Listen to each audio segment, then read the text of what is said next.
मोह जो है वो शरीर और शरीर संबंधियों से होता है।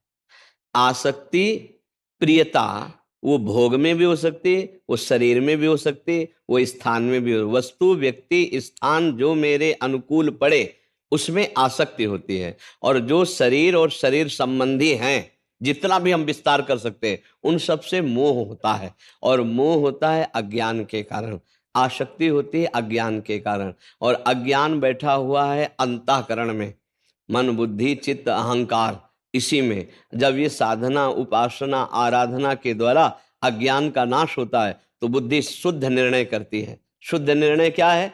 विद्या विनय संपन्ने ब्राह्मणे गविहस्तनी सुनीच सुपाके चा पंडिता समदर्शिना।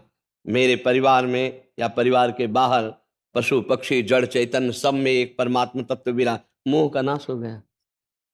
पूरी गीता जी सुनने के बाद अर्जुन को क्या प्राप्त हुआ? नष्टो मोहा स्मृतिर्लब्ध्वा त्वत्प्रसादान मयाच्युता। मोह का नाश और शाश्वत भगवत स्मृति का जागरण।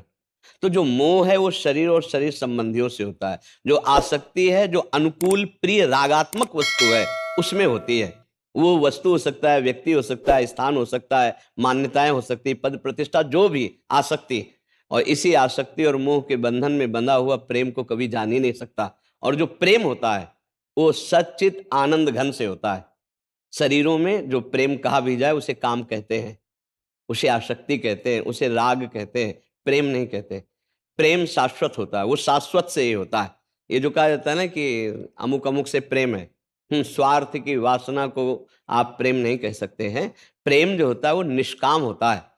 प्रेम तत्सुख होता है। प्रेम की पहचान है प्रतिक्षण वर्धमानम, कामना रहितम, सूक्ष्मतरम, अनुभव स्वरूपम।